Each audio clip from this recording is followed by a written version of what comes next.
저는 주식회사 3D준 대표 장준이고요. 저는 이제 사진 영상이랑 디지털 미디어를 전공했습니다. 원론적으로는 불편한 거를 편하게 바꾸기 위함이었고요. 제가 석사 과정에서 대학원 수업을 하다가 사진 측량이라는 그 기술을 배우게 돼요. 그래서 이제 이미지를 촬영을 해서 연속으로 촬영된 이미지를 기반으로 3D 모델링을 만드는데요. 이미지가 3D로 변환되는 과정에서 에러가 많이 생기게 됩니다.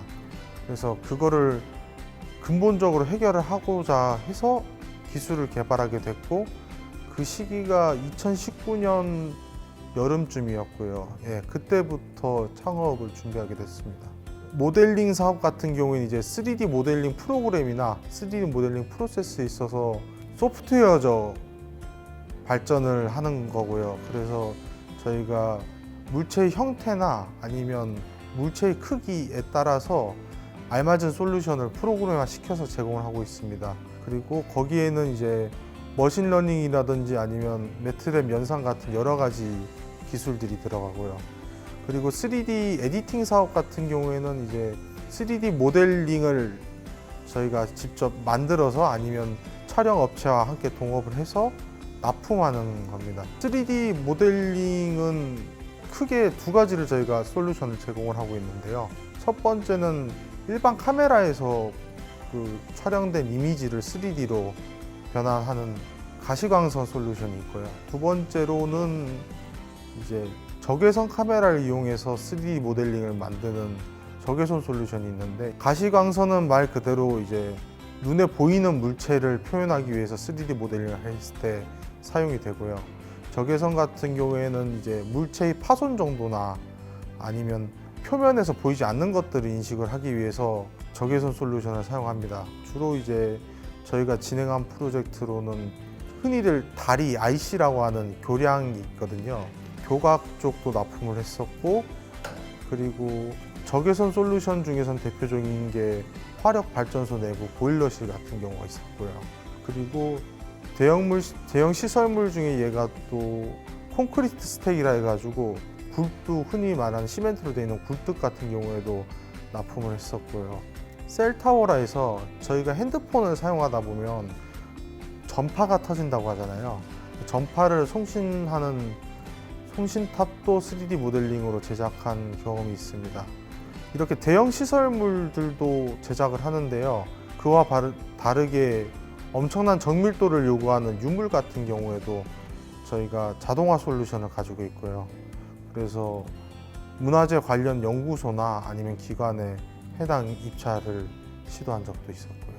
네, 일단 이미지를 3D로 변환하는 데 있어서요, 사진을 정렬을 해서 저희가 3D 모델링을 생성을 하거든요. 그때 사진이 정렬되는 정확도가 있어요.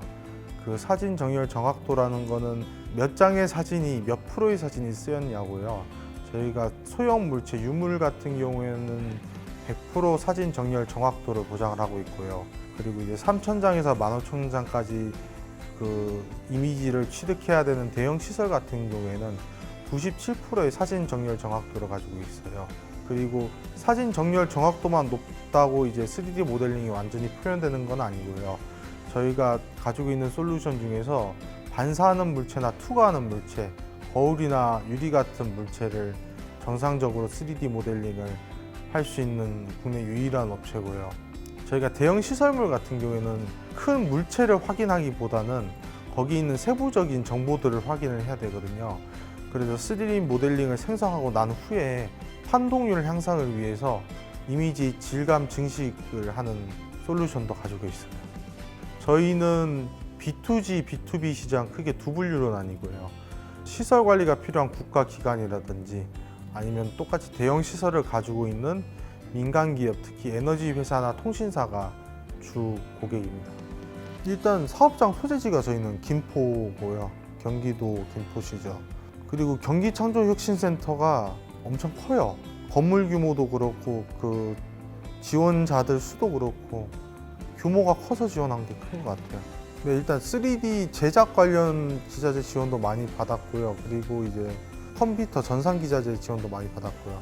근데 이런 그 물적 지원뿐만 아니라 저희가 특히 받았던 혜택 중에 가장 큰 혜택이 기존 거래처하고 트러블이 생기면서 이제 자본 수급이라든지 아니면 충당에 대해서 문제가 생겼어요. 그때 이제 기업이 항상 있는 일이긴 한데 어떻게 새로운 거래처를 찾을 것인가 그 방법을 모색하는 데 있어서 많이 도움을 받았고요. GIS를 이제 납품할 계획을 가지고 있습니다. 지리 지형 정보를 이용한 3D 스캔, 그러니까 GIS라고 해요. 이거를 정확히 우리가 흔히 말하는 GPS 좌표랑 3D 모델링 파일이 합쳐진 개념이라고 보면 되거든요. GIS 같은 경우에는 시장 형성이 얼마 안 돼서 지금 제가 알기로 대전 지역에도 테스트 베드가 있어서 저희도 참여할 것 같습니다. 수도권역 광대역 스캔을 최종 계획으로 잡고 있어요. 그래서 1차적으로 개발된 자율주행차가 차량 내부에 탑재된 거리 감지 센서를 위주로 장애물을 피했다면 이제 2세대 자율주행차의 경우에는 그 3D 파일이랑 지리 지형 정보를 이용해서 스캔된 지역에 들어가면 장애물을 피할 수 있게끔 하거든요. 거기에 대한 이제 수도권역 광대역 스캔 데이터를 제공을 하려고 하고 있고요. 경기창조경제혁신센터에서 AV 창업 패키지 선정 기업들을 대상으로 멘토링을 지원해주는 PD 박명규라고 합니다. 저희 센터에서 가장 크게 지금 보던 관점은 창업 기업이 어느 정도 열심히 하는 기업인지, 그리고 두 번째 그런 창업 기업들이 열심히 하는 모습에 센터에서 조금만 더 지원이 가능하다 그러면은 무궁무진한 발전 가능성, 그런 부분에서 봤을 때 3D준이 그런 모습을 봤고, 3D준에서 가지고 있는 거는 기술력이라고 생각합니다. 국내 또는 해외에서 3D준만큼의 그런 기술력, 독보적인 기술력 갖고 있는 기업은 없다고 지금 생각하고 있고요. 드론을 이용해서 사진 촬영한 부분을 예를 들어 한 3,000장 정도 사진을 찍으면 97%까지는 선명하게 나올 수가 있는데, 그런 선명하게 나올 수 있는 기술력을 가지고 있는 기업은 국내 또는 해외에는 아직까지 찾지를 못했습니다. 3D 모델링을 이용한 향후에 사업 참여 기회가 무궁무진합니다. 예를 들어서 교량, 발전소, 송신 선전탑, 그리고 GIS까지 다양하게 참여할 수 있는데, 그런 부분에서 창업기업에서 많이 뛰어나다고 생각하고 있고요.